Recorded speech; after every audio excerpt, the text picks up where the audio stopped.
ভাইয়ের একটা প্রশ্নের উত্তর আমি দিতে চাই। ভাই বলছে যে সাধারণ মানুষ বিভ্রান্ত হচ্ছে, কোন দলে যাবে? এখানে আমরা পবিত্র কোরআনকে সামনে রাখি। আল্লাহ তাআলা কোরআনের মধ্যে বলছেন, ইয়া আইয়ুহাল্লাযীনা আমানুত্তাকুল্লাহা ওয়া কুনু মা'আস সাদিকিন। হে ঈমানদারগণ, তোমরা আল্লাহকে ভয় করো এবং সত্যবাদীদের সাথে থাকো। আল্লাহ কিন্তু বলে নাই যে আলেমদের সাথে থাকো বা আলমী সুরার সাথে থাকো। আল্লাহ তাআলা কি বলছেন? সত্যবাদীদের সাথে থাকো। তো আপনারা মিডিয়ার যুগ, এখন সোশ্যাল মিডিয়ার কল্যাণে সবকিছু জানা যায়। মুহূর্তের মধ্যে আপনি চাইলে সবকিছু যাচাই করতে পারবেন। এবং যাকে নিয়ে সমস্যাটা চলতেছে সেই মাওলানা সাদ সাহেব কিন্তু এখনো জীবিত আছেন, তিনি কিন্তু ইন্তেকাল করে নাই। তো আল্লাহ তাআলা বলছে তোমরা সত্যবাদীদের সাথে থাকো। তো আজ পর্যন্ত আপনারা এমন একটা প্রমাণ বা ডকুমেন্ট দেখাইতে পারবেন না যেখানে মাওলানা সাদ কান্ধলভির অনুসারীরা জুবায়ের সাহেবদের ব্যাপারে কোন রকম মিথ্যাচার একটা করছে বা তাদেরকে মিথ্যা অপবাদ দিছে।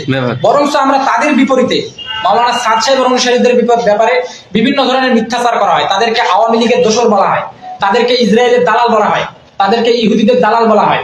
এই যে মিথ্যা অপবাদ গুলো, সুনির্দিষ্ট কোনো প্রমাণ নাই, তারপরেও শুধু ভিত্তিহীন, শুধু ভিন্ন মতের হওয়ার কারণে একটা কথা আমি বলে দিলেই তো হয় না, ওই কথাটার পিছনে দলিল থাকা লাগে।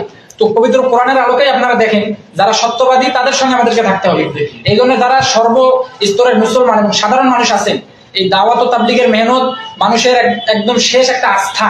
একটা মানুষ গুনাহ করতে করতে জীবন শেষ করে দেয়, কিন্তু যখন সে অনুশোচিত হয় তখন সে মনে করে আমি তাবলীগে যাই, একটু পরিবর্তন হই, আল্লাহর সঙ্গে সম্পর্ক স্থাপন করি, তো তখন